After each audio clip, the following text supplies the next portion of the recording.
Salam mehriban gelýär, salam mehriban ýurtdaşlar. Ine şuň biz siziň bilen bu ekrana çykmagymyzyň esasy sebäpleriniň biri 8-nji mart Zenanlar güni bilen türkmen gelin gyzlaryny, ähli gelin gyzlary gutlalyň diýip şuň bärik ýygnaşdyk. Hoş geldiňiz hemmäňiz. Bayramlaryňyz gutly bolsun. Bahar hanım, Melike Moğolin, Leyla hanım, hoş geldiniz. Hemmäňiz. Hoş bulduk. Hoş bulduk. Şuň Türkmenistanyna gelin gyzlaryň ýanky 8-nji mart bayramyny Türkmenistanyň ýanky jenaýetkär topar diýstä hökümeti, goşa durnak içindäki hökümeti nähili gutlaýar. Ya şolary ýanky 60 manat sogat hökümde pul berýän ekenler. Şo pulla türkmen gelin gyzlary laýykmyka? Näçe şonu biraz ýokarak, ulurak pul hökmünde ýa-da bir başga bir sogatlary berseler gowy boljak da türkmen gelin gyzlaryna. Şol gaty utanç beriji diýip biz geçen gepleşiklerimizde de belläp geçdik-de. Emma şonu her Türkmenistanyň her 8-nji martdan bir hepde öňürdi. Büdjetden aýlyk alýan gelin gyzlara berýärler onam diňe. Başga gelin gyzlar näme? Türkmenistanda bir alyp barýan gaty köp derejede gelin gyzama ýok. Hemmesini sanaýmaly. Ýani az mukdarda da näçe diýsem hem Türkmenistanyň halky munyň andy nemesini bermeýärdi. Statistikasyny aýtmaýarlar da.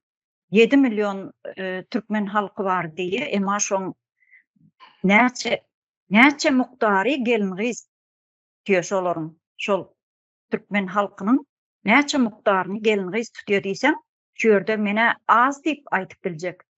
Oňa da ýanky 60 manat diýip onam ullakan agzlaryny doldurup tonman şuňky gününe bayram güni şo zatlar biz dile getirmelem däl da.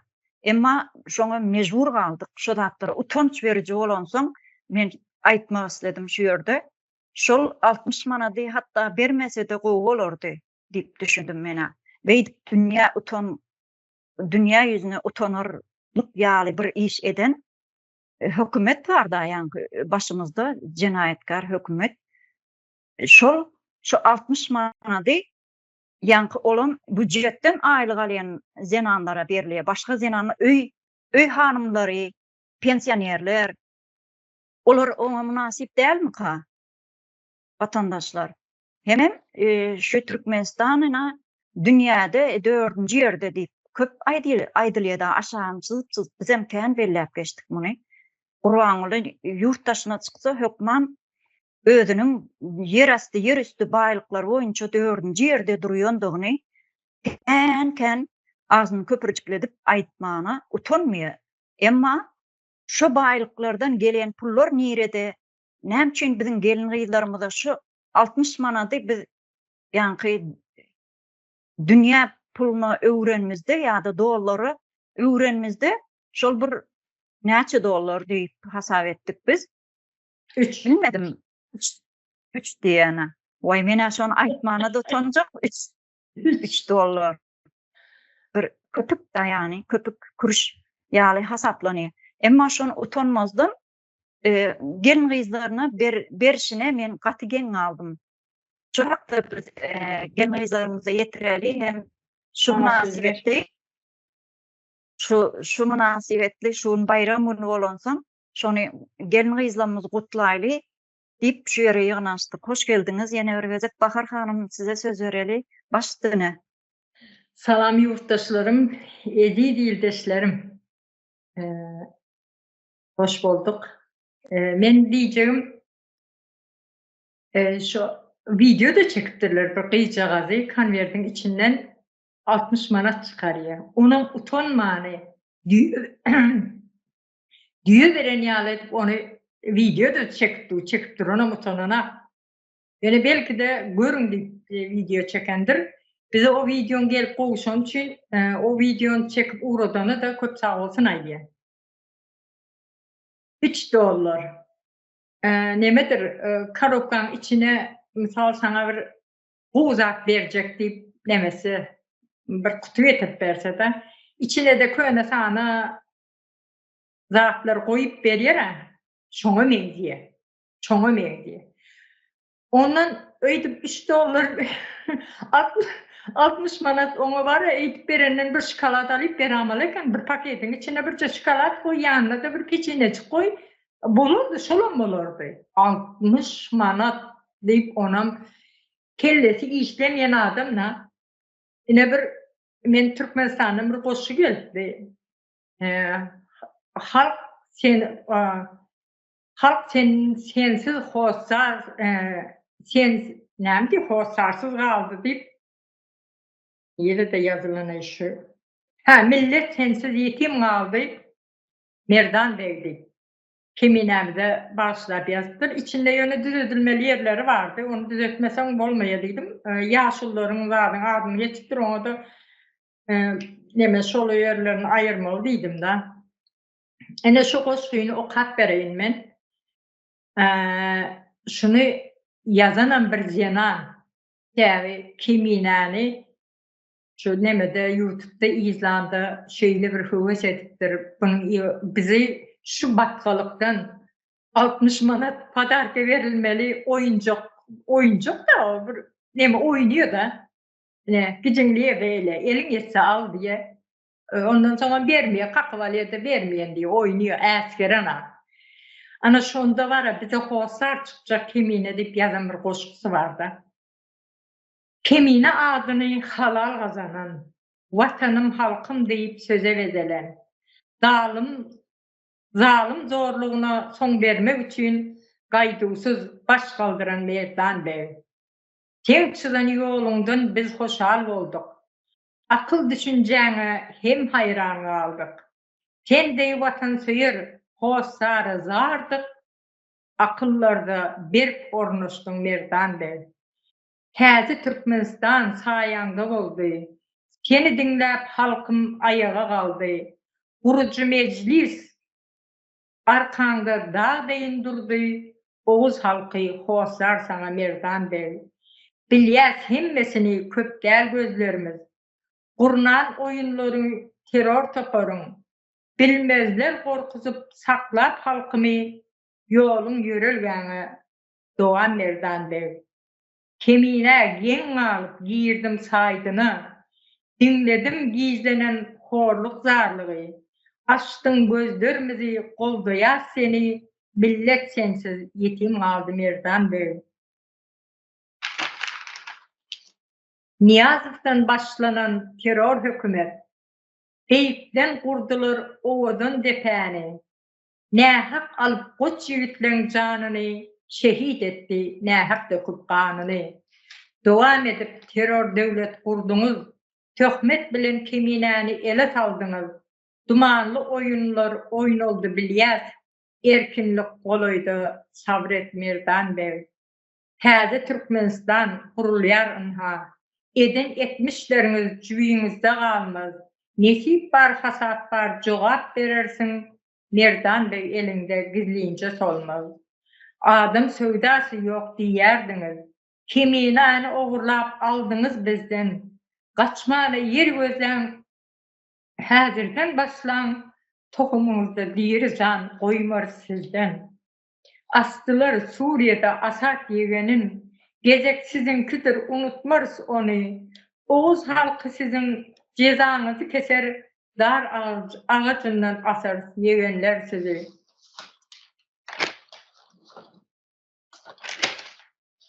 Mehrem enen gaýdusuz mert perzendi, haýsızın danlara atıldı bugün. Oyun oynap ýaşydyň janyna. Terör hükümete satıldı bugün. Merdan Bey halkına göz hem dil oldu. Zalimin gazabı ayağa kaldı. Tatkınların cübüsüne 5 manat oklap, keminäni gizliýince ogurlap aldı. Täze Türkmenistan kurucuları biz hem gazapda, tayar biz geläýin, alalyn ýurdy. Milli halas etiş komiteti, halk hem siz bilen, Koç yiğitler sizin için hatara durdu. Ine bunu şu kimine saydığına girdiğinde özüne hoşlar bilip diyenip görün. Sonundan kimlerini aldılar. Ine şuna yazılan koşku. Hem diýse eger täze Türkmenistan kurulan olsa, kimine de yurdun başynda prezident diýmäli. Urdu täze Türkmenistany. Dikerdiler olsa, Türkmenistan'ın içinde olsa, siz gözünüze getirip görün, 60 manady şu zenanlara kimine verir miydi? Vermezdi. Kimine şu zenanların mertebesi yokurda olsun neydi? Çağların hemişe de yüzü gülsün, okusun, bilimli olsun. Hiç bir zaman bilimsiz bir çağda bolmasın dedi. Yine şunun için görüştü. Yine oğurlar, cinayetçi terör toporu adı üstünde oğurlar aldılar. Dün 4. Mart günü son doğulan günü. 4 divarın arasında oturuyor. Doğulan gününü kutlak bilenak. Nesip olsa kimine bizim aramıza hükmen gelir. Hükmen gelmeli. Onu cinayetçi topar bize 10 gün içerisi düzü, sağlıklı bir şekilde alıp gidişi yani bizim elimize şey deyip vermeni mecbur.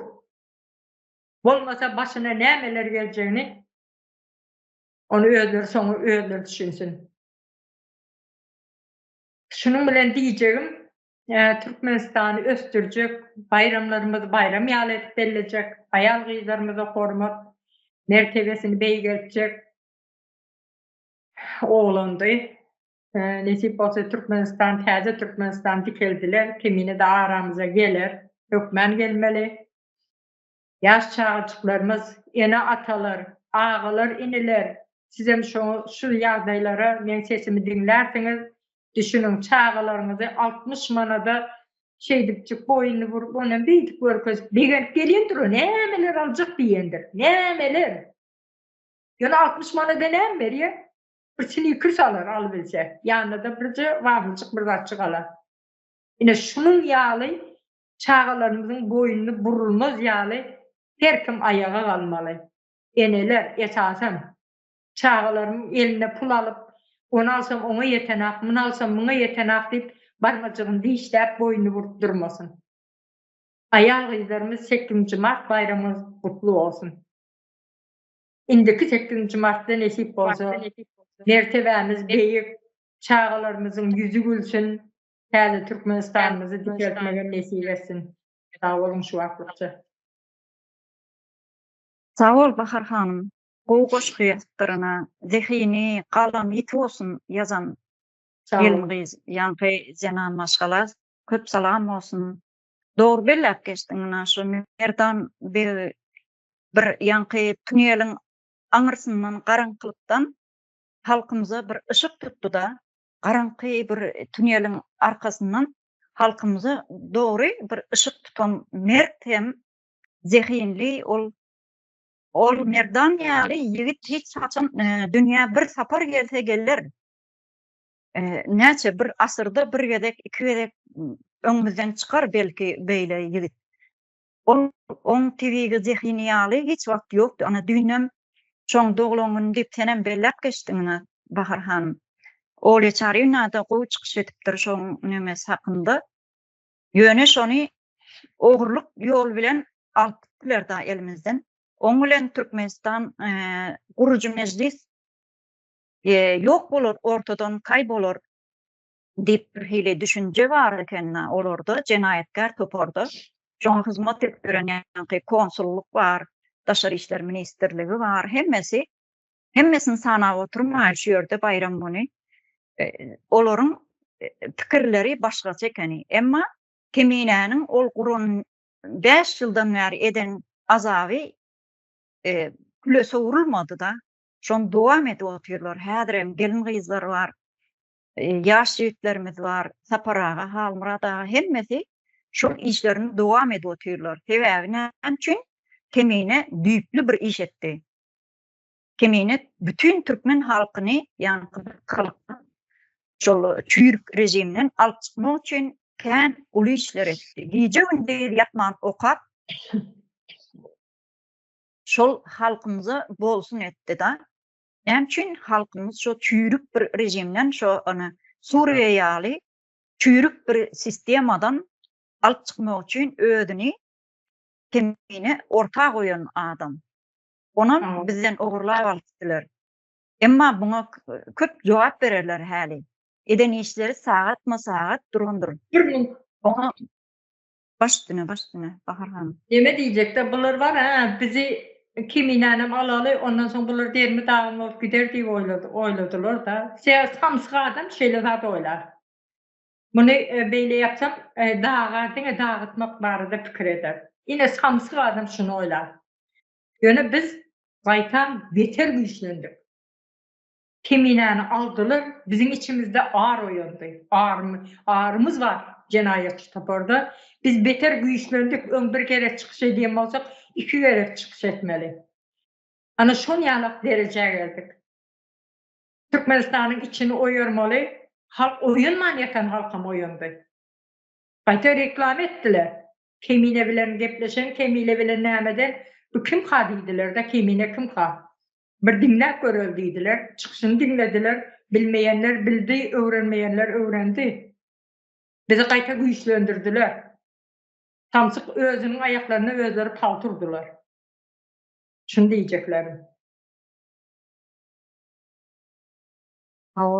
Şol näme üçin diýsem, şol jinayatkar topor gorky nemesinde durda, şol gorkuda durlarda. Şoň üçin keminäni ýok etsek, bu işler ýatar. Bularyň nemedi 5 ýyldan bäri edip oturan azabam puja çykar diýip pikir etdiler. Ýok, eýle däl.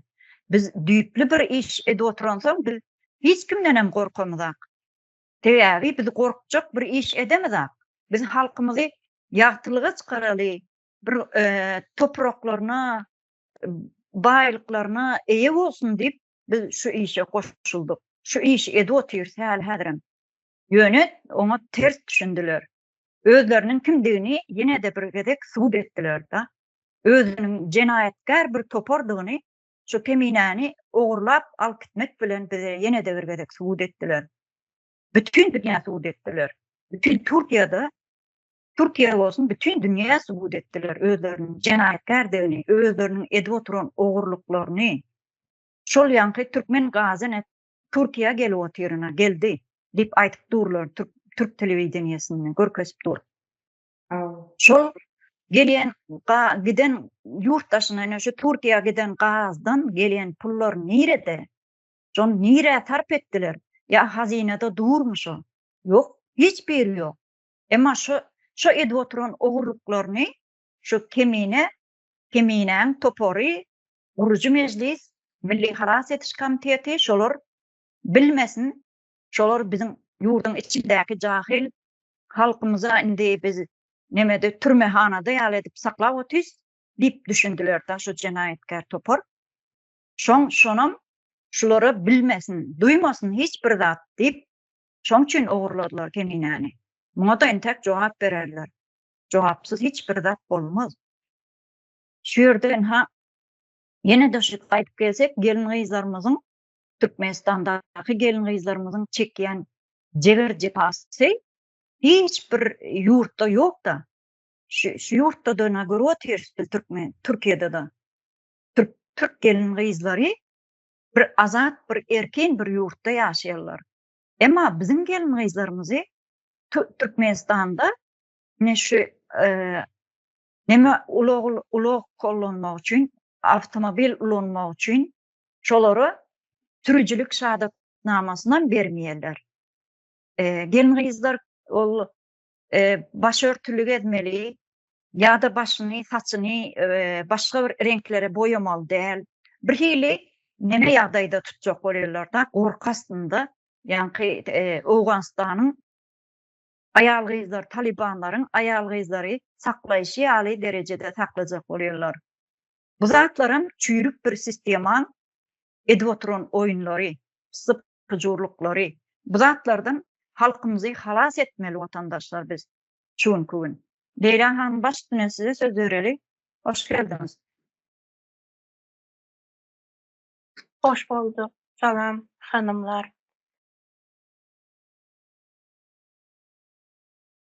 Menem bir azrak geçe kalıp girdim danışıma no baradana temamız ekenini bilmeyin kaldım. Bahar hanımны okugan nelerini eşittim. Ağzına sağlık, ellerine sağlık şunu yazgan adamını. Ayal kızlarımızı hem meşkini Türkmenistan ayal kızlarımız bolsun, Özbekistan bolsun, ayal kız bolsa boldu. Hemmeçkini bu yetip yatırgan 8 Mart bayramı bilen menem tebrikliymen. Öz namımdan, vatandaş yine şu nelerimizin namından, Gurucu Meclis namından hemmeçkini tebrikliymen. Yine indi bizene hazır yurtumuzu içinde bolup durgan zat 8 Mart bayramına $3 berip bizeni ya Pütüçke içindeki prezidentimiz $3 bilen ayal kızlarımızı ayal degennesini depelep durdu da mundin mertabesini. Men üçün aşın geledi bu. Yaman bir yere vurulup durmazdan bize, yere vurulup durmaz. Anı şu no desek boladı eken bulara indi. Özlerinde dem ayal ba, özlerinde dem kızlar ba. Olaran bir ayaldan doğuldu. Lekin şulanı düşünmedi oğun. Ahlaksız bula bir. Terbiyesiz. Yenadan bu prezident bende oturgan vazifeni egellep şu Türkmenistan halkımız, erkeklerimiz Zelenski'den görelge alsın demen de. Bakın bu Zelenski nesi vazifesi evvel bunu artist boğan eken.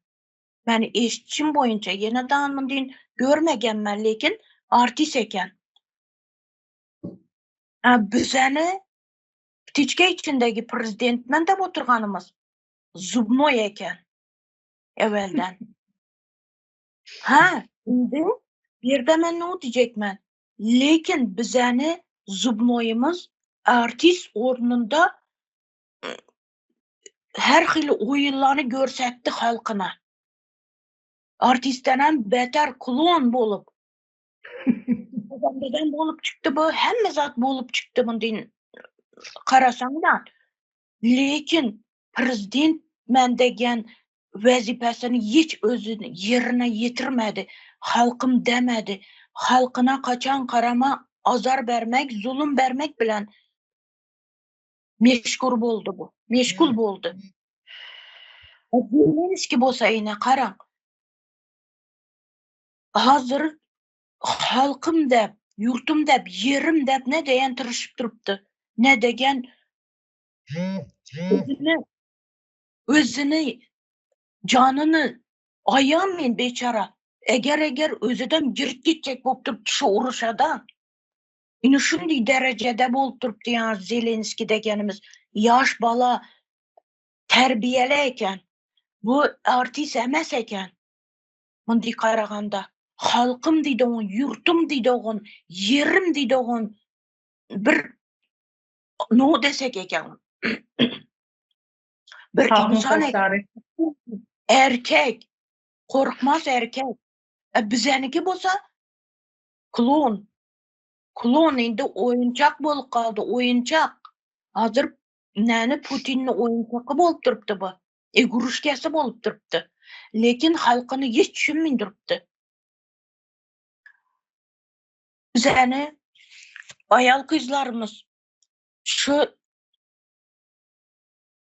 öz mertebesini özleri yere urmasın indi birbirimizi elimizden çekip kaldırmalımız. Kaldırmak zorundamız. Dik ayakta durmalımız bize. Bunu $3'na karab oturmalı mesmiz.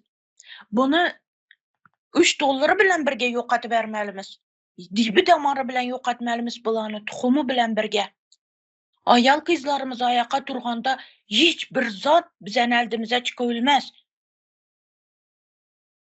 Yolbarsını yürekinde yüreki ayallarımızı, ferzentlerini, gelecekini diklemek için, ferzentlerini korumak için, gelecekimizi diklemek için ayal kızlarımız şerdim olmalı. Mundillara deyip gelenmelimizmiz, ayak astı bolmalımızmiz. Bize kul bulduk. Bu zamana çellik kul bulduk. Kaçanaça sürünecekmiz. Sürünüp barıyatırmız. Nasip etse indi bize Türkmenistan kurmak için. Evvelen bakıda kalaverse Milli Halas Etiş Komiteti var. Gözünüzü açınla, vatandaşla, yurttaşla. Ayal kızlarımız gözünüzü açınla. Erkeklerin uyantırınla. Uyansınla. Artık yeter. Yorganın astında bukulup yatmak yok. Korkmalı, korkuzmalı indi bize. Korkmalık indi. Yeter şöreçe geldik korka korka. Indi ne deyik? Ne deyik indi? Halkımız şu gepleşiklerimizi görünle, paylaşınla, like basınla, yorumlarınızı yazınla, hemmege yetip varsın bizeni seslerimiz. Ayal kızlarının sesleri yetip varsın. Artık bize öldük ya, sürülüp öldük. Kul bolup gidecekmiz bir ömre. Eğer bulanı koparmasak, almasak bize Berdi Muhammedovlarını kolundan bu vatanımızı, yurtumuzu. Almasak bizeni çağalarımıza çelli kul bolamız. Şunu yaxşı etip düşününle. Bola dese, ben şurada durayım. Sonra yine söz alarım. Sağ ol Leyla hanım. Sağ ol fikirlerin için inhan. Bol fikirleri aytıp geçtiniz da şu cenanlar hemişe de öňe çykýarlar. Şol bir çünkü cenanlar duygulary hasta ýokarda diýip düşünýärsiz. Sebäbi cenan maşgaly ilki bir erwet adam bolsa, gowy adam bolsa cenan maşgaly ilki bilen duýýar. Ýüregi o kadar duýgur bir cenanlarymız var. Melike Moğlim size söz vereli başladyna. Hoş geldiniz. Hoş bulduk kızlar. Gepleşige çağıranınız için minnettar.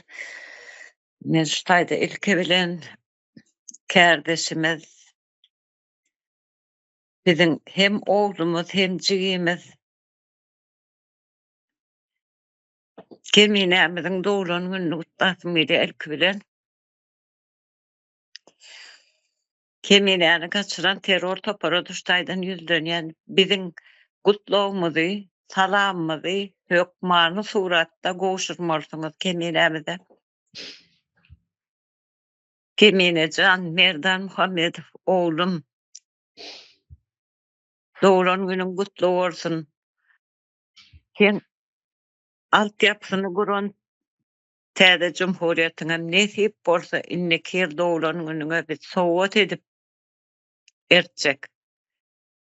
Olsaň doğulan günüňem şo taýda hemmämiz birece bir sofraň başyna oturup berlemek nesip etsin. Biz seni unutmadyk. Sen eden bizi öwreden işleriň biz hemmämiz jany göňülden dowam edip dowam ederiz. Ilkiler Keminäni gutlasym geldi. Düň sag bolsun oğlunur halmam gaty gowy demek gutlapdyr çykyş edip. Şu taýda ayal gyzlar gutlamaly bolýan bir hemme gadymyzyň edbowadyňa daýany düň bolýar da. Ayal gyzlamyzyň görýän günü nemesi hiç aýdyp berýärler. Olary 60 manat derlänim 60 milyon verseňem azdyr. Biziň hemmesi däl hawa içinde çöplap beren elitalar amma olary hasaba alamak. Gözü ýaşly enelerimiz ýurdun daşynda çağajyklaryny koklamana dar bolup ýören enelerimiz, gelinlerimiz, gyýdlarymyz, aýally onlar, uýurlar. Hep mäňe 8-nji mart bayramyny bilen gutlaýan. Inneki ýyl nesip bolsa 8-nji martda ana täze Türkmenistan Jumhuriýetiniň aýalylan gadyr kıymetini bilişini görörsiňiz. Bu terror topary 60 manatdan düýmän bolsa da sizi ona dokan bir hamara altın berýän ýaly edip tabaraly ýagdaýda gowuşurup onu garyp halkam ardyna silip alýar da aslında olaň iýýänleri siziň hakyňyz. Şol size 60 manat berýänler şo 60 manatdan hak etmeýän itler. Ýani Leyla hanım gaty gowy söz aýtdy. Eneler yaraly gaplan ýaly, yaraly arslan ýaly bolmaly itde. Hakyky ene öz çagalaryny goramak üçin toplup duran bolmaly. Biziň häzirki ýagdaýymyzda her bir ene öz çagalaryny hökman ýagdaýda goramaly. Biz arkaýyn sebäbi ne ýurdun içinde ne daşyny arkaýyn gelip bilen ok siziň çagalaryňyz. Ýurdun içi terror toporynyň eline, ýurdun daşyna akam ýene şo terror topory elini uzatyp ýetirip dur. Şoň üçin çagalaryňyzy goramak üçin şo terror topory bilen siziň hem söwüşmeňiz gerek eneler. Gelinler, ýan ýoldaşynyň aýry düşen gelinler, eneler, aýarly onlar, hemmäňiz biliňizi berip guşaň. Ol 60 manatlara soň aýaňyzyň tozunam süpürmeýäňiz. Täze Türkmenistan gurulan soň. Şoňa seni gaýrat ediňde mert bolup täze Türkmenistanyň arkasynda sizem durun. Sizem içerden bize hökman kömek etmeňiz gerek. Täze näme diýe ağlasa, enem ağlar, galany yalan ağlar diýe. Siz çağıraňyzy bärik ölüme diýip uğratmadyňyz, ýurtdaşyna ne bärik diýse, meka Türkiýede, Orsiýetde, Kitaýda hemme ýerde cesetler ýakylyp beren iýleşlerimiz bar. Sessiz galmaň, biz türkmen halky şo derece düşük derece, pes derece düşdükde mertebemiz aýak altyndanam ol akyp gitdi erep. Biziň ölmäne de öz ýurdumyzda hakymyz ýok. Şu hakymyzdanam bizi mahrum etdiler. Şoň üçinem şu ýurtdaşyň haklaryň gelmegi üçinem sagaman şu barmagy gowuşmagyňyz üçin, täze Türkmenistany gurmagymyz üçin siziň hökmany suratda biliňizi berip guşak, hiç zatdan gorkman. Dik durmagyňyz, mertlerçe söwüşmeňiz gerek, söwüşmeliysek eliňize ýara galyp uruşa gitmeýäňiz ýöne öz watanyňyz, ýurduňyz üçin sizem eliňizden gelen hereketleri etmeli. Şo terror topor diýip yglan edildi şol döwlet. Goşadyrnak içinde hökümet, döwlet diýip özüni aňlatýanlar. Men döwlet işgäri, men mahkama, men polis, men prezident diýenden hemmesem. Diýmek döwlet ýok şo ýurtda. Şoňa göz ýetirmeňiz gerek. Döwlet dälen bolsa terror toporyna siz boyun egmeli däl. Çağalaňyzy polisiýa ýa mahkama çağırsa goý bermäň ýa özüňiz gidiňdänim alyp getinden alyň. Çağalary bas edip stena daýap urýamşynlar aýal gyýdlar. Şo bolýan zatmy? Biziň aýal gyýdlanmadyň hiç ol 60 manatdan bermesin. Onam götüni epläp soksun. Şu habar eşitdim-de ýaman erbet boldum. Stena daýap urur ýalak. Siz robot doğurdumy? Sizem bir ene doğuranlara, itler, köpekler. Siz bizim çağlarımızı, hostarlarımızı, iyileşimiz, vatandaşımız, hiç sadımız bolmasa da bizim vatandaşımız halkın içindenler, bizdenler. Siz ona urmana, baskı yapmana, korkutmana, hayvat atmana ne hakkınız var? Sizin sanırgıcı üçününüz garly. Gran neler. Biz barsak sezi var ha. Ededen doğulmadık geliyet. Mırşınız çıkaryaz. Gran negenler. Men halkıma, men Türkmen iyileşime, vatandaşıma edilen zadı unudorsmu? Unutmaz, men şu yaşıma gelenem olsam, fikir etmeyen bir 4 yaş sanayınızı Alman ölmen, eğer ölmeden olsam. Bu ne eziyet? Sonunuz yok mu siz? Yani yurt yaşına çıkıp men baylığım plancı yerde menlik mankart etken baylığı yudup yatar anırda Putin ondan artsa seni yiyen halka da 60 manat veriyen mi? Onun o ağzına tilt ne mi? Hacdan getirdin mi? Halkın pulunu yiyen de ödüne düşmeli payı halka veriyen mi sen? Ne mi atan enen sadakasını paylayan mı halka? Ne mi düşüyen şimdi o 60 manada 3 dolar utançsız. Sen halkın edil bu özüne basıp anır gözünden sömürüp alıp otursun ha.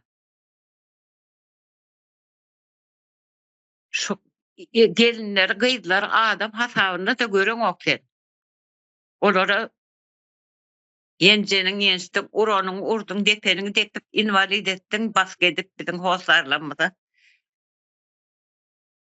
Galanam 12-13 yaşından çağaları zorlap, erbet yolu vurup durdun. Bir toparına cerep, elitkadaki cereplerin izinden yetirip otursun. Mekteplerdeki bolup gören vakaları, bolup geçen zatları biz duymayanlar, eşitmeyenler söyleyecek mi? Onu dine cerepten olan etkiye bu zatları.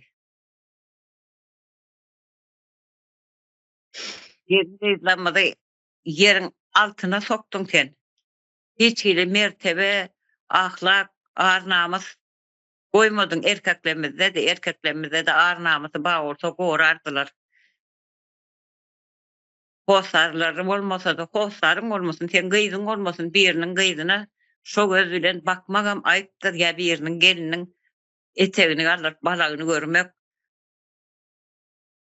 Gelinlerimizi hemme taraplayın, kıydı gelinlerimizi, enelerimizi hemme taraplayın. Eğer mescilik edip depelediler mertebesini. Sonundan 60 manat. Ne için büdjet işgärlerine veriyor? Yani Aycıhanan doğru gepleşin başına belak geçti. Ne işlemeyenler şu devletin yurdun vatandaşı değil mi?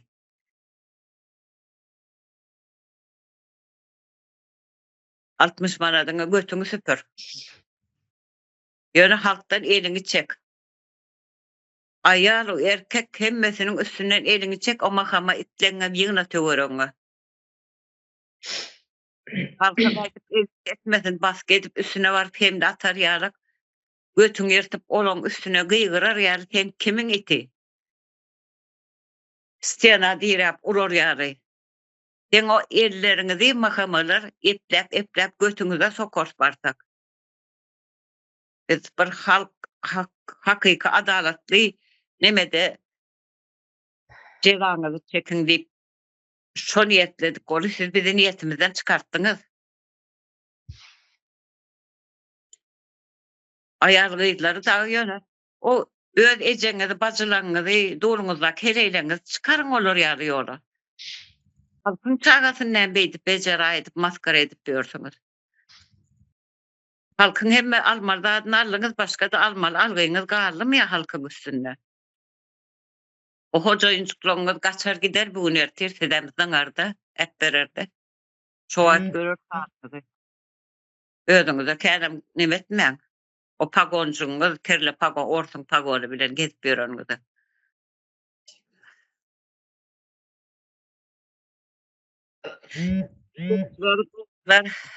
Zenanlar yurdun içindeki taşındaki. Göğünün kem tutman. 8. Mart bayramınız bayram şekilde bolmasa da kutlayas. Kutlu olsun. Yönü goğu bayramlar nesip olsun. Netede Türkmenistan Cumhuriyetimiz gaysadan dikeldemizde. Ana şunu görürsünüz. Kadırınız, hormatunuz, sıylanız ne dereceken. Çoğat görürsünüz. Sağ olun. Netede Türkmenistan'da görüşen çek. Nesip olsa 8. Mart'ta. Şuna maýdaýyn mahamalar kim dinlese şuýny meni hökman keminämide akydynda biziň salamymyzy gutlawlamyzy iledim. Ödem keminämizin eger saçynyň ýekece tary düşse bir ýerine çylyk düşse-de gaty erwet agyr ödersiň. Şola ulana hiç tat bolmalylar. Ödem şonu gaty gowy seredip iýmisine de hemme zatyna da saglygyna da. Siz ölüň bolun şola ulana hiç tat bolmalylar. Şunu unutmaň. Sağ olun Melikim oğlum. Gaty duýgulandyňyz, siz hem duýgulandyňyz. Şo eneler diýdim-ä, ýani gaty duýguçyl bolýar da eneler. Eneler ilk bilen duýýarlar. Hem bir erwet zadam, gowy adam eneler duýup bilýär. Şoň üçin siz gaty duýgulandyňyz. Hem ýani gynandyrjy zatlar bellep geçdiňiz dany. Şu Türkmenistanda gelin gyzlarymyzy diwary direp urýamyşlar diýdiňiz. Bu gaty utanç beriji.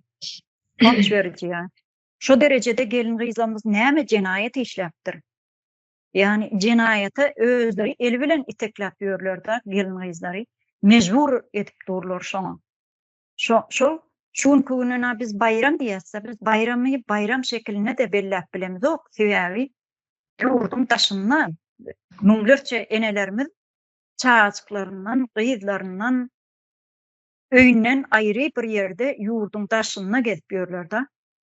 Şoň üçin watandaşlarymyz zinalarymyzyň köp bölegi ýurdun taşynda. Ýa-ni gelin gyzlarymyza da beýle bir jebir jepany berýän bolsalar, bu gaty utanç beriji. Bahar hanym baş üstüne elin aldyrdyň. Ayal gyzlarymyzda hiç gatyry ýok. Polisiýa işi bir ayal zinanyň işi düşse, polisiýalar gaty begenýärler. Öňünçe özüni aýdan etdirjek bolýar, jinsy aragatnaşyga girjek bolup çytalaşýarlar. Ondan soň jinsy aragatnaşyga geçenden soň ol oň adamy bolýar. Birini tutturmak, halkyň arasynda yalan bir nemeler ýöretmek, täze Türkmenistan gurulýany yalan, alybilmeýler, ýene bir zat, halk ors bizi goraýar, şoň yalan gepleri, habarlary ýöretmek üçin ullanýarlar. Ýok, hiç zatynda da oňa garşy çyksa, polisiýalar ayal maşgala diýip oýlap duranaklar, urýarlar. Men kän eşitdim o zatlary, häzirem eşitip oturýarym diýeni bolmasalar. Şonuň üçin esasy jebir jepany çeken zenarlarymyz hökmen täze Türkmenistany guruldy, ýöne dikeltmeli, halk ayaga kalmaly. Men erkek, men ayaldyrym.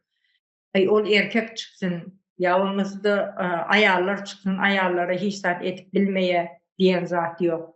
Her gün öljekmi gorkuýundan, bir gezek öljekmi, ölmeli diýen zat ýok o ýerde. Öldürjegem bolup duranaklar, siz watanyňyz üçin ayaga galýaňyz. Hemişe de şu 60 manat berip alıp çağalarımız yüzüne gözlep bunu uýana ýetmeýe, biýana ýetmeýe, hiç köküden başga zady ýetmeýe, boynuny burup oturany gowmy, ýa-da watanymyzy gazanyp, häze jumhuriýete dikeldip bir cennet ýaly bir ülkede ýaşanymyz gowmy. Gözüňize getirip görüň. Haçana çelli beýle gorkuda ýaşajaksyň, polisiýa gelýär diýse näçe gezek Allahyny çagyryp, Hudaýy çagyryp, köçede gorkup aýaklaryny sandyratyp durjaksyň. Polisiýa diýen zat halky goramak üçin polisiýa, halky gorkutmak üçin däl. Şo bir ors pagonly polisiýalarynyň hiçem gorkmaly däl. Agzyna beriň, depip geçiň. Ýöne watanymyzy gazanjak diýip, ýolda bir zat diýip telefonuny aljak bolsa-da, bu telefon meniň diýip. Sen bana telefon alıp berdiňmi? Hiç bir zaman konstitusiýada, kanunda öyle bir telefonu elinden almaly, sen isläming etmeli, sen polisiýa istesen depi vurmaly, halk sen ýanynda ýere bakyp durmaly diýen maddasy ýok. Şoň üçin halk gorkmaly däl, ayaga galmaly. Hökmen bir polisiýa bir zat diýse tut ýakasyndan. Kimmişin o öyle ýapyp? Ayal gyzlarymyzy tanamayan bir ayal gyzlarymyza da hücum etse, bir zat diýse, gaty geplese, bütün halk bolup üstüne şu yerde görüp duran halk kesät çekip egininizi kısmalda. Näme diýip dursun? Näme diýjek bolýan diýip öň bir wagt şeýledi. Polisiýa kapıdan gelse, birinin kapısından gelse, komşular derew bar ýetdiler, näme bolýar bu ýerde diýip. Näme üçin hökmen sebäbini sorardylar. Ene şon ýaly bolmaly. Gide gorka biz nire gidip barýas? Watanymyzy gazanmasak bizim soňumyz gowy-da. O soň çağalaryny elinden alyp gitdi. Polisiýa urýar ýa-da ogurlyk etdi diýip türmäge basyp goýberýär. Biriniň ýerine sen türmäge gitjeksin. Çağan türmäge diýip geplemäge oturjakmy? Bu ýagdaýa geldik biz.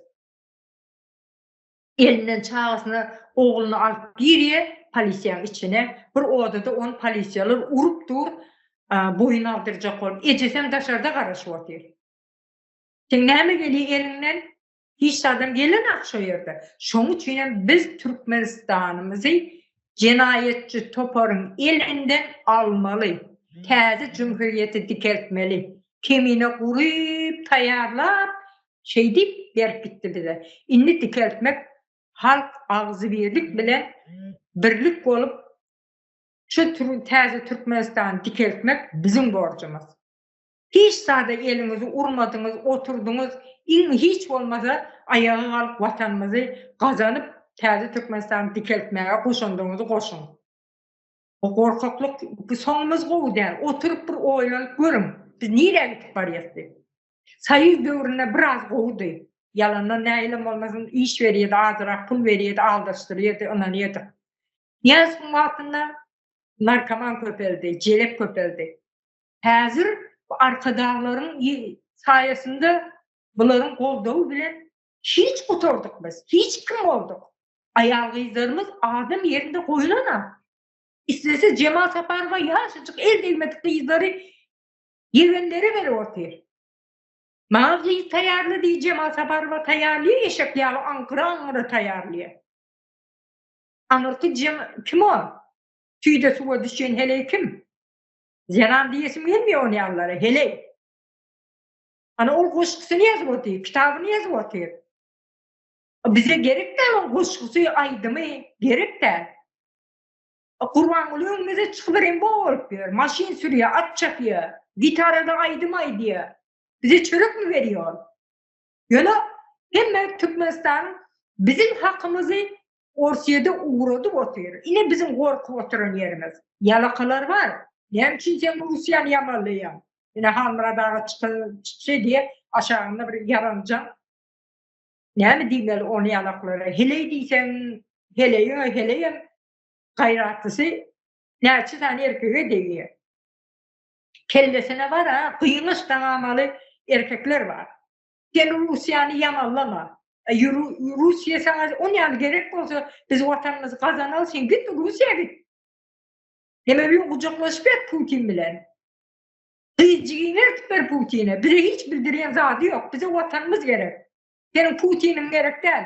Bize yerimizden çıkan halkın hakkı gerek. Halk o yaşasın. 8. Mart'ta 60 manat bilen evini vurup çağa çıklar. Şu kızdan görgüge kan verdim içinden çıkıyor 3 tane iyi vermelik. Onun bir seyredip düşünüyordur kellesinde. Ben buna ne alarkam? Defterden bir ruç kalır. Ya da bir şokolatçı kalır. Ya da yiyeceksin yanına varıp ağlar. Şu üstüne ploş men plaza alacak. Ayağı Microsoft alacak. Spor ayakkabını alacak diye. Ayakkabı alacak diye. Yiyeceksin ağlar şeydi. Olmar he. İti çağır vurmak bilen ediyeni. Bir 60 manatçı gürka diyorlar, ümitlanıyor çağıracak, üstünden ölüyorlar. Mertebesini depelat vururlar. Gepin kuturan yeri terzi Türkmenistan dikertmeli. Vatanımızı kazanmalı. Sonunda ölümen olsa biz vatanı kazanmalı. Kemiyle munça eden azabı yere biz musura dökmez. Hak kalmasa da biz kazanırız. Kurucu meclis terzi Türkmenistan dikerder, vatanımızı alır elinden şaka. Böyle Türkmenistan içine varanın sonra erkekler bizim yüzümüze ne etip seyredeceksiniz? Ne etip seyredeceksiniz? Ne etip gepleyeceksiniz? Mena haysyonumla bir zat diýse aýdym, sen täze Türkmenistan dikeltmek üçin näme iş etdiň diýerim. Öz ağamam bolsa, öz oglumam bolsa men şol soraram.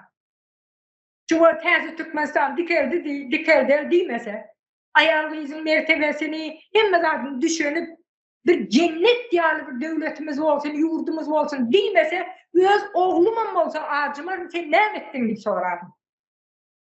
Geplemäge hakkı bolmaz. Ne şoň üçin hem täze Türkmenistany kazanalyň, ayağa galalyň. Ayalımız erkegimiz yok. Ayarlar esası ağır yük çeken ayarlar. Şoň üçin ayarlar erkeğe almalı. Ayağa almalı. Erkeklerim ayağının arkasına kaçman namus etsin. Şonuň üçin ayağa kalmalı. Vatanımızı kazanmalı. O yöne dinimizi gorýas, İslamymyzy gorýas. Sen öňünçe vatanını kazan, vatanını gora. Ondan soň diniň namy, imanyň namy, näme Kur'anyň namy, heleň gujaklama sen Kur'any gujaklap ýetdiýje. O sen öyle işin. Ýöne öňünçe vatan. Çağalarıma bir zat etjeken diýip gorksam, ömür boyu gorkup gezersin. Ýöne vatanım elimden gitip barýar diýip gorksam, watanyň kazanarsın. Muny unutma. Türkmen ayağa kalmalı. Gorku diýen zaty aýyrmaly. Bir emara gorku diýen zat ýok. Namartlyk diýen zat bar. Eziklik diýen zat bar. Ognamak diýen zat bar. Gorku diýen zat ýok. Şolar ýaly. Vatanymyzy kazanmaly. Aryňyz, namusyňyz bolsa ayağa kalarsınız. Ýok men helemiň arkasyna geçip ýatjak diýseňiz, ýatyn. Biz kazanarız, ýöne bizim öňümizde siz jogap berersiniz. Erkekler bolsun, Türkmenistanyň içinde halk, bize karşı gelen halk. Ile bu azatlyk vardır, ýene birisi vardır, bize karşı elkeplerler vardır. Elinize avtomat almaly, giyirmeli. Eýdip halky tutturjak bolup otururlar, danan oturma. Vatanymyz üçin ayağa kalmaly. O daşardan azatlygy dinläp, Düýeçiň dinläp, Alişer dinläp. Kim o? Yine biri Talip diye Taliban diye birisi var çıktı ortadan zıplayıp ona mengdeşi Murat Kurban dinler bulur boluksuz iş edip görmemde bizi dinlen kurucu meclisi dinlen Täze Türkmenistan kuronları dinlen vatanı kazanacak olun. Bizim keyfimizden oturamızak vatanımız için diye oturuyoruz. Vatanımızı kazanmalı.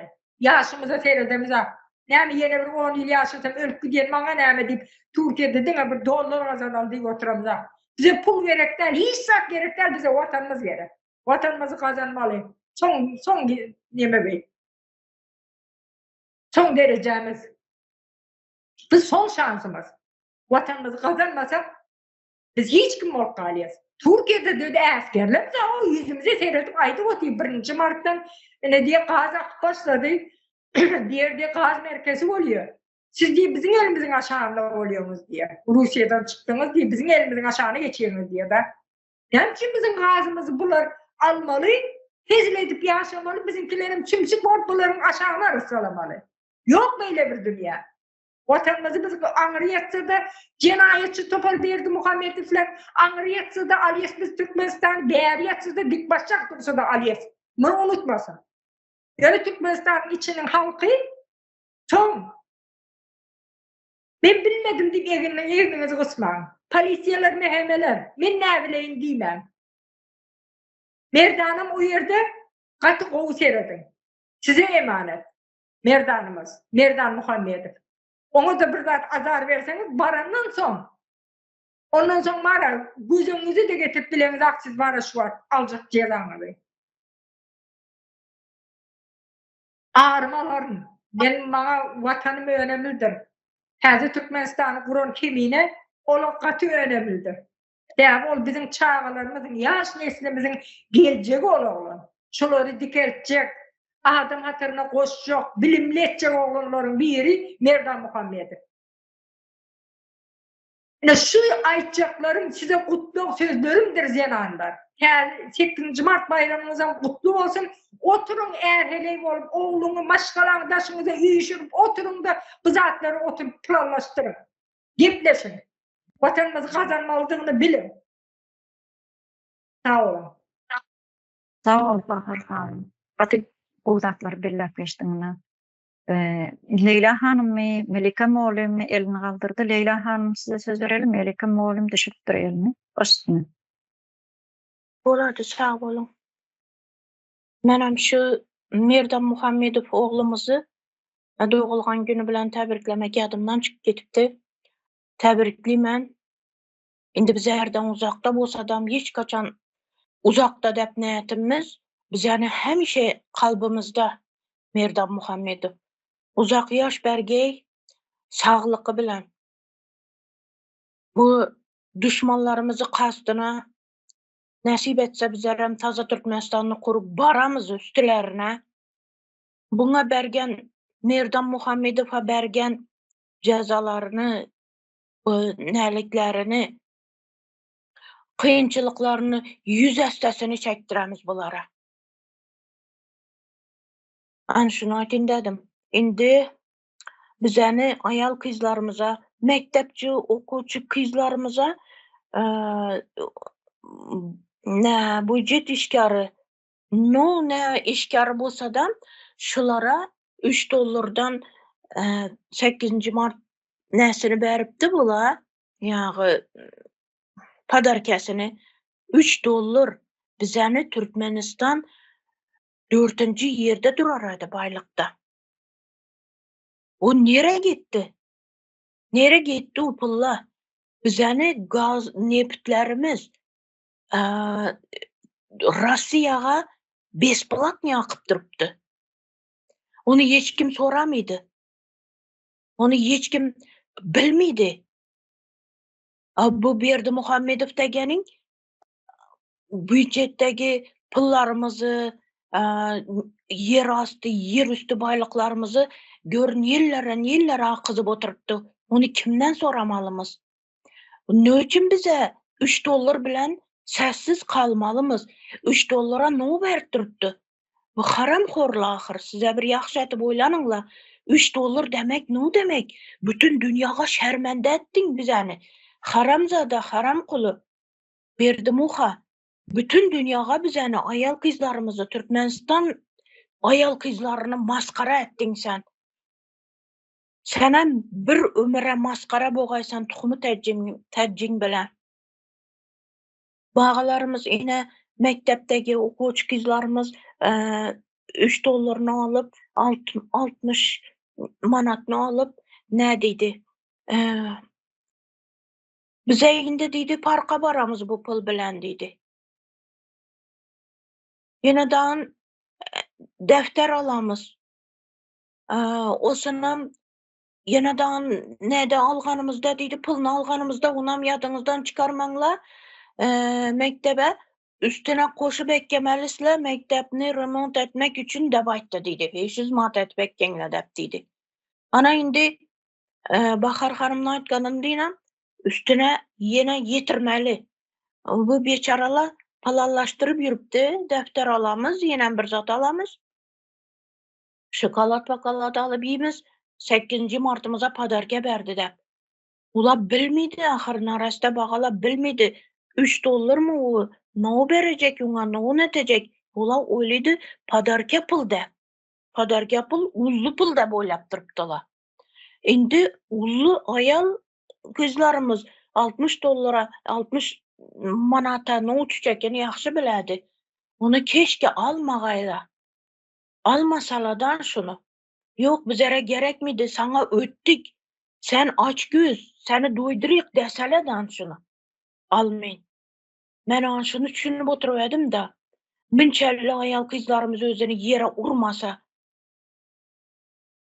Bula urup durupdu bizeni yere. Lekin bize özlerimiz yerden kaldırmalımız. Bize Türkmenistan'ı kurmalımız. Bizlere başka yurtnu adamı gelip meyne sana nan aç kaldın da bağzımıza tutmaydı. Tüyege yem gerek bulsa boynunu çozadı diyen görün bak eskilerimizden. Şunun için bize yurtumuzu kurmak için bundinçi Ezraillerden, zalimlerden kutulmak için, yurtumuzu kutkarmak için ayal kızlarımız gözlerini yaxşı etip açsın, yaxşı etip düşünsün. şunun kurmaka, taza Türkmenistan'ı kurmaka hemmeçki birgelikte bizlere koşulsun. Korku degen zat kalmasın. Korkmak gerekmediğinde korku degen zat yok. Korkup otursanızla bir ömüre korkup gitesle ana olsun bu bağalarınızdan kul bolup gitedi. Osunam ben Banisa'da bir neni gördüm bir yerde. Türkiye'de bir Türkmenistanlı ayal kızımızı 66. yılayken oğlum gitti dedi pasportunu üzettirmeke dedi. Mam gelme. Bellere gidin zat kalmaptı. Gelmeyindi. Nu iş bolsa da işle de bayttı dedi. Özümem işsiz oturpman, yarılsızman dedi. Banisaga dedi. Banisaga 2000 nege liraga günlük işlemeke bir bannoyuna karamaka işe geldim dedi. İş yok hadi dedi. Başta işlegen yerin yok mu? Nerede işledin desem bir yere işe vardım dedi. Anne baktım o öldü dedi 4 yılda dedi. Olsun dedi yine bir yere işe varsam bir erkek bakmaka dedi. Orada dedi ayttılar bize bana dedi. Seni paraga ihtiyacın var. Sizlere ihtiyacımız var. Bize ne desek şunu etesen de bayttı dedi. Şimdi erkekler var. Bize ne ayal kızlarımız ayak astı bulup gitti. Yer bilen yeksan buldu bize ne ayal kızlarımız. Ne degiler? Çet yurtlara çıkıp ketkenler. Para kazanaman dep. Karam, bizeni yurtumuzda da mı ayak astı bolup turpmuz? Ayak astı bolgandan soň bize çıkıp gittik. Başka yurtlara işlemeke. Bir yere gelsek, bir dedem bizeni hiç kıymetimiz yok. Kaçanaça sürülecekmiz? Kaçanaça mindettirip başka yurtların adamlarına depki bolacakmız, ayak astı bolacakmız? Şunun için yeter artık. Ayaka kalmalımız. Özlerimiz diklemelimiz. Yurtumuzu diklemelimiz. Bize ağzımıza ek gelip nan tutmaydı bir başka yurtun adamları. Aç kaldı bula dep. Hani şunu düşününle ayal kızlarımız, Türkmenistan'ın ayal kızları güçlü bolunla. Bir-birinize kolunuzu berip bir-birinizi çekinle, turguzunla. Zincir bolup gitmelimiz. Yurtumuzu nişetsek hem kazanmalımız. Bu haramkorlara tapşırıp koymalı emasmiz. Bolat sağ bolun. Söz bergeniz üçün. Şurada cemleymen sözümü. Sağ ol Leyla hanım. Gaty üzücü, gynandyrjy ýagdaýlar. Melika Moğolun başlığına size söz verelim. Bayram kutlawalarymyzdan biz ajylar bilen döktük içimizdäki ajylarymyzy. Mesur yok. Hani bizde yüzü gülüp içi gülüp oturan insanlarymyz barmy? Ýok. Ol Cemal Saparowa, o Künti Gözel Saglywa oýnap güleni bilen bütün Türkmen zenarlary bagtly diýip hasap etmediler. Hemmemizden içimizi ýanyp duran içimdäkiler hem şol ýaldaşyndakylar hem ellik sen dolar uğrady ber. Dolar bilen bitmeýär her kimiň ýüreginiň ýarasy. Aýratçylyk var, kim ejesine gowuşup bilmedi, kim çagasyna gowuşup bilmän ölüp gidenler var. Yüregimiz biziň yaradan doğru. Ýöne bir adam bir gün näme diýe bir elini urarsyň ýere. Bir gün yeter artyk diýen günüň bolar. Şu gün erkeklemede namysy ýok bolsa, oklasyn ýöresin. Biriniň kini ölçü bolmadyk erkekler kini götersinler eline, iki goşa ucuna ýörebersinler. Ayarlar, siz eneler, gyýyzlar, ayarlygonlar. Siz ýol görkezdiňler erkeklerimiz biziň uklap beren mal bolsa, bir yalaka göterip beren bolsa, şu hapa söz diýesim gelen okulyny agzymdan çykartýarlar. Biz şoňuna galdyk, biz şoňlara geldik. Biz gutordyk, türkmen gutordy, bitdi. Biz şu taýda hezil günne ýaşamyzok, biz çagalarymyz, hostarlarymyz bilen gepleşdik. Oňotma saglyklykdan gowum diýse, oňot gülýärler. Niremiz gülýär biziň? Niremiz gülýär, haýsy birimiz gülýär? Ya ýurduň içindäkilerim oňot biz Hudaýa şükür. Nireňiz Hudaýa şükür, he? Şuýdan bir $50, $100 barmasa nireňiz şükür. Nämämize şükür etdiýäs. Biziň oturup aglamaly günümizde biz şükür, oňa günüme şükür. Şükür eder ýaly günümüz ýok. Gedaýgarlyk, açgarlyk, köçülere garlyk, orgunlanma, satyrlyk, izlama, zorlanma, gelinleme, dulumyzlar kägidip sürerdi. O mahamalar galyň berip alýan bir görüri. Diýmäň näsem onu sürep duruna ýatýan mahamalar, polis işgärleri.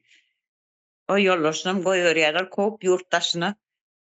O ne gündere garlyk bir namys ar gutoran eken türkmenine gutorup örüpdir. Hakyky külüňden dogmaly diýär saparaň agy.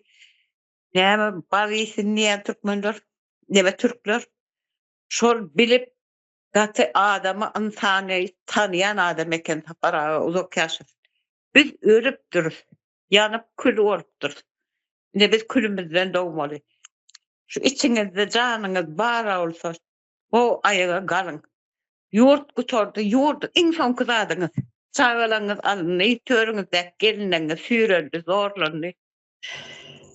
Oğullarımız türmelerde çüýredildi. Inni bir galanda şu bir ýasam toprağımız galdy. Gayrat edin. Egerde azıcık namasyňyz bar bolsa, yurduňyza sahyp çykyn. Onam alsalar siz nirde öljek? Siz nirde öljek? He? Şu zatları hiç pikir eden yokmu? Ha bilen geçmeýär her bir günümüz Hudaýa şükür bile geçmeýär. Bir gün ölüm gelýär, oňa da şükürmi? He? Bir gün ölüm gelýär, ýetip ýakarýar ýakaňyzdan. Ýaşulysy diýen owa. Beýtmäň bir ýurdumyzda öz toprağymyza eýe çykyp bilmejek bolsak biz ondan alaýjak deýin, bizi diýerligimize gömmeli. Şonam gora bilmejek bolsak biz insanam däl. Ne ene biz, ne erkek biz hiç zat değil onunla. On bilen 2 gün yattım, keyip çektim, on bilen näme etdim deyip tam sıkıp göremediler. Lanim ho yurt gidip var ya eylen. Gittim. Gitti biz şon gaytadan kazanmalı. Bir azıcık bolup geçen zatlara yurdun içinde kimler aylanıp bir arkayın. Siz orsa susup törüňizde oturýaňyz. Bosogoda gatrak bağırmana korkup. He? Kimler tarapından edilip ýör, kim arkaýyn ýurduňyzda eýe bolup gezip ýörenler, hiç habaryňyz ýokmy? Ya ýurtdaşynaklaryň uğradan hosarlaryňyň ne günler çekip ýörenler. Plany ölüpdir diýen olsa sen temertiýi bir gün şeýdip ölýär. Ha, Türkmenistanyň biriniň organlaryny alypdyrlar, oda ýakypdyrlar ýa-da maň çalypdyrlar. Ne eşitmediňizmi şu habarlary? Emmäňden bilýäňiz? Diýmek erteli bir gün siziňkileň damagy çalynýar. Türmede biriniňki sen kim düşýär? Hiç 2-3 ýyl çoň boljagy. Ya terör toporunyň eliniň aýasyny awujunyň içinde oturýarsyňyz. Ya bir seher bir zat diýdiň, ay goşulmy bir ýazdady. Anasyny sapym gorkän bolsaň o aňyratdy. Nime dikki? Sen görmezlikden geleniň bilen ol zat sen iziňden kowalak gelýär. Ya şol orsun buranca sistemasy tıkır aýlanyp dur. Sen ondan gaçjak nemäň ýok. Şo çark gerekmi näme? Şo sistema. Hemmämiz ýok etmek, ýurda da arkaýyny baýlygyny sömürüp oturmak. Biz ýok eden soň Gurban Gulynyň başyna täze edip nime dese ýok, şoňa çenli kullanýar iki gorkok ataly oğlan. İki tane gorkokdan çekinip dursunuz aho. Turus elini hayt diýsen titrep duranlar. Poçentas vardan hayvatatda sıçyp oturýar balagyny. O öz ýurdum üçin söýüşmenmay.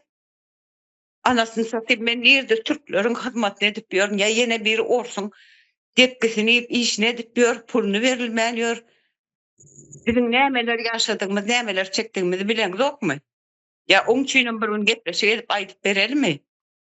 Hudaýa şükür eder ýaly, ka biziň hayatymyzda. Bizde de hezillik ýok. Oýnamana beraýan okroş puly. Şoň bokunumy çykap alýar. Gepine meşdi. Sizde şol işem ýok.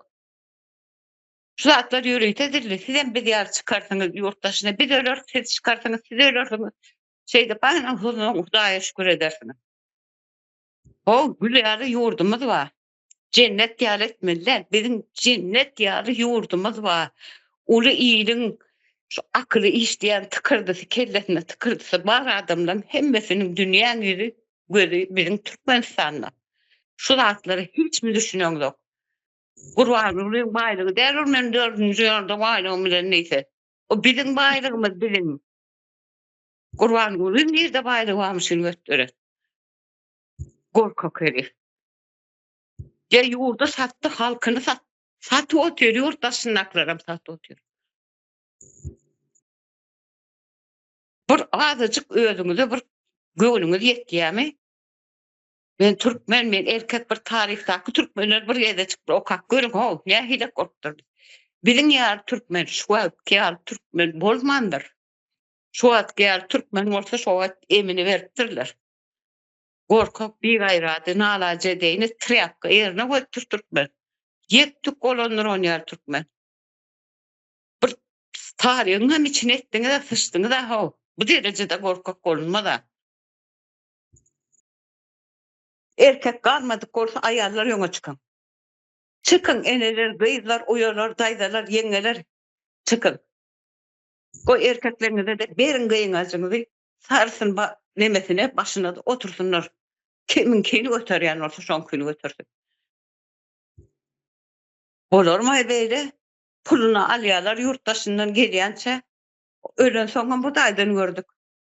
Ne mi bu daydan görüyorsunuz? Onu arkada öldürdü. Bu da öldüren o onu. Bu daydan görme. Bu da hem 52 bizardır Türkmenler kaçıp gidenler o. Onu yani boyunluğumu deyip tümsün süpürsek. Payo için un yeten ok, yağ yeten ok dip çıkıyordunuz. Gerek gel solatlar payoğunam götüne soksun. Ununam götüne soksun. Vatan gitti deyin, vatan toprak gitti deyin, yurtsuz kaldım deyin. Gün ortayın gerek gel yok ol deyin. Çıkın dökülün köşelere de. Elinize urşat, yaragat biri birini atmak gerek gel. Bir sözünüz içinizdeki kaynap durun, sözünüz aytmadı. Doğrular aytmadı. Biz şu an tutaydı, ben lişini öldüm edir. Bir sürü derman men şu bakyan mamamdan kent içen. 2 kat, 3 katını içen. Dermanlar bir adam ol, ayakta dursun. Hemen Hudaya şükür edeyim. Etmeyen şükür. Ölecek olsa yine şu yol öleyim mi? İyi da kesmeyen. Neyse baskı yapsanız yapın. Yani bu yapan baskılarınız sena direnleriniz için var. Bizim hostarlarımızı. Men sizin enenizi başka yere direttiririm. Özünüzden tohum tiyicinizi bilen su kadar men çağırımdan siz neme sallançağını yürüdünüz mü gösterenler men çağırım sena direm urur yarı. Men uzaklarımdan peydalanyanız men barar. Men size nazlı ölmeyen ayakta kalıp barar. Men sizin ananızı ağlatırım. Vallahi de billahi de ağlatırım. Gaterbet meni hiçbir kanun, hiçbir kanun, konstitüsyon tutamaz. Meni hiç tutacak güç yoktur o. Men çağırlamın intikamını sizden yeke burnunuzdan getire almasam men nerede? Tükürüm men son yüzüme. Yine bir kapısından varım men çağırlamın. Onu yani yürü uyerim ortamı. Men uzaklarıma teretmem. Yerin dirliğini de çeynerin size. Men yaşama için temoksa dermanları. Men sizden ağrımı alma için yaşarım. Men şutayda boş yere ölecek gel. Men sizden ağrımı almanam ölmezliğe söz verdim özüme. Şeyde. Ondan her bir inanam yağdayım men yani men şeyle düşünen men etrafımda iş yapıyorum Türkmenlengam yağdayını bilen yurdun içindekilengam yağdayını bilen haberleşip durasam. Haytiniz han hele or iyesiniz geleni eliniz uzat iyi otursunuz. Haytiniz giyesiniz gelen zat giyip bilyaniz. Ya hasta olunuzda size gidip baranızda bir Gülyar Teretgen doktor barmy? Doktorlarym Allah puh grant egenler. Hiç bilen oklar. İskaleç dedi ve edip soňuna bas Hindistan'a gitdiler. Ya, moğolumlar sen çağılaňy zorladyp soňa jelekana urutdy. Ya biz şu zatlar hak etdikmi? Biz eneler, zenanlar şu günü hak etdik. Şu gün 8-nji mart gutlanýan günler aslında. Bizim bayramymyz ýok. Bizim zenanlaryň bayramy ýok. Türkmen zenanlarymyzyň. Bizim her günümüz agy dert şoň bilen geçýär. Gün. Şoň ýaly bizim öpgarymyz. Gelende biz öpgarymyzy değiştirelik bizim adam ýa-ni ýaşarly ilende hay gorkak eneňizi seviň bar ýa keminen alyp kaçyp yumruk gel çağı ho. Hay di gayratlar. Şu çağı gorkunçuňyzy alyp kaçdyňyz şu gorkunçuňyzy. Balaňyz doldy gerek. Ya kemine ýaly akyl enteksiz görmediňiz. Siz hatda gidin.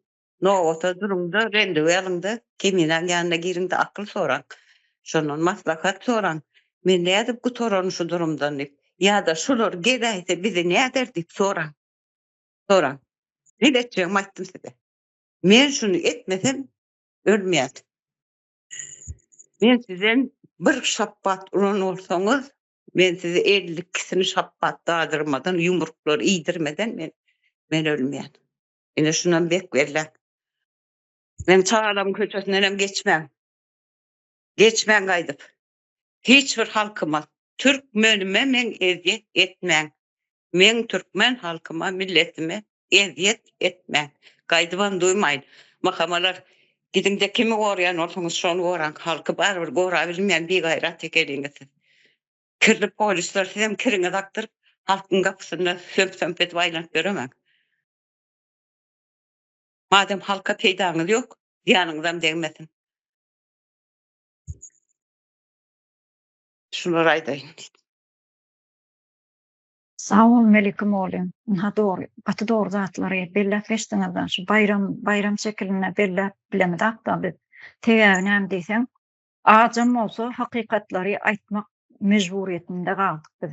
Teýäbi ajy zatlary aýtmasaň Türkmenistanyň haýsy bir ýerini alsaň al bizden gatken belleşdikde aşançysız belleşdik. Çünkü Türkmenistan bir çüýrük bir sistema.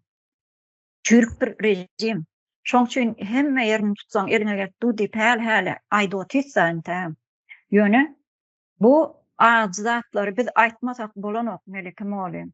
Oň üçin ýani kan belleşdiňizden Türkmen zenanlary, Türkmen eneleri yaraly gaplan ýaly bolmaly diýdiňiz. Doğrudan hem şo bolmaly. Şo derejäge getirdiler bizi. Bahar hanım getleşigimiziň gaty soňuna da geliberdik. Hani goşaňyz bolsa başdyna. Rüyam sağda yakınlar bayat oldu yemedi. Cemlalim sözümün sonunda diýjegim Türkiýede işläp ýören jenanlarymız hiç gaýsyňyzdan bayram geçip bilmeýäňiz, haýsy bayram bolsun, Nowruz bolsun, Täze bolsun, hiç gaýsyny siz geçip bileňiz, aklyny anyk bilýäs. Bular bayram geçiren wagtynda bayram günleri biz aýakda durup işleýäs.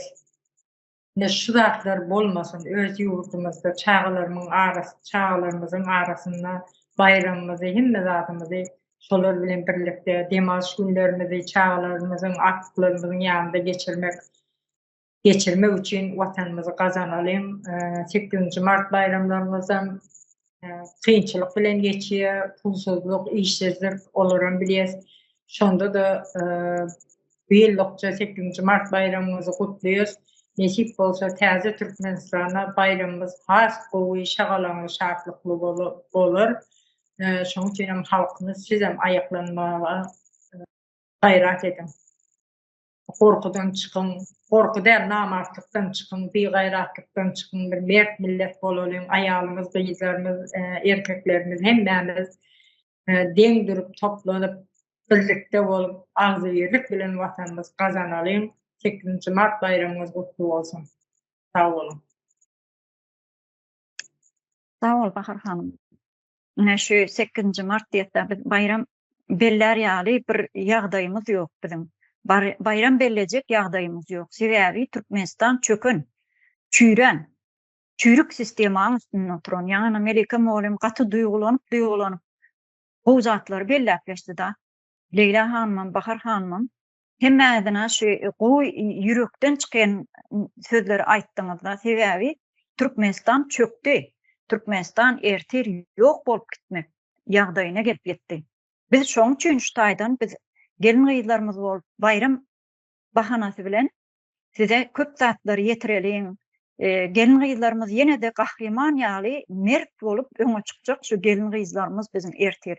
Sebäbi biz ýaş açyk okuwçy çağlarymyzy, okuwçy gyzlarymyzy orta mekdepdeki 14-15 ýaşly çağaçyklarymyzy polislere ýa-da başga şoňa meňzeş mahamalara zorladyp bulary moral taýdan bozuk bir ýagdaýa getirmek, şu zatlardan alyp çykmak bizim esasy borjumuz. Türkmenistany beýik bir döwlet edip, beýik bir ýurt hökmünde görkezmek vatandaşlar. Şoň üçin şuň biz sizi 8 Mart bayramı münasibetli ýene gutlaýly, gelin gyzlarymyz bolup öz pikirlerimizi siziň kalbyňyza ýetireli diýip şu ýerden size ýene-de ýüzlenýäs. Mehriban gelin gyzlar, mehriban ýurtdaşlar, bize goşulmaňyzy, biziň şu gepleşiklerimizde köprek ýorum ýazmaňyzy, abone bolmaňyzy, like basmaňyzy, şu ýerden ýene-de birgedek size haýyş bilen ýüzlenýäs vatandaşlar. Bu jenaýatkar bir rejimiň biz soňuna geldik inni. Şu Suriýe ýaly, Asad rejimi ýaly biziň rejim ýykyldy, çüýredi. Ayakta durjak hiç bir mümkinçiligi ýok. Şoň üçin biz ayağa kalmaly, watanymyzy elimize almaly, Türkmenistan diýen bir watany dünýä tanatmaly, dünýä derejesine çykarmaly vatandaşlar. Şu gepleşigimizde birazajygam bolsa size bir gowy zatlary, gowy pikirleri ýetiren bolsak, biz şu ýerden ýene-de özümizi bir uly iş eden ýaly diýip hasap edýäs-de. Şu gepleşigimiz bilen sizi ýene-de bergejek Türkmen zenanlaryny, bütün Türkmen zenanlaryny, bütün zenanlarymyzy tüýs ýürekden şu bayram münasibetli ýene birgede gutlaýas. Mert bolun, berk durun, berk ayakta durun. Şoň üçin şu ýerden ýene birgede gutlaýas vatandaşlar. Hoş sag bolun. Geljekki gepleşiklerimizde görüşençe. Gelin gyzlar size ulaka minnetdarlygymyzy bildirýäs. Şu kyn işleri edýärdiňizden ýurtdaşynda çağaçyklarymyzdan aýry bir ýurtda başga bir öýleriň hyzmatyny edip gezip ýörsüne. Şoň üçin Melike Mollem, Leyla hanym, Bahar hanym hemme gelin gyzlarymyza ýüzlenýär şu ýerden. Mert bolmaňyzy, mert durup şu ayakta durmaňyzy, mert bolup şu Türkmenistany gazanmaňyzy ýene-de birgedek ýatladýas vatandaşlar. Sag bolun. Hoş sag bolun.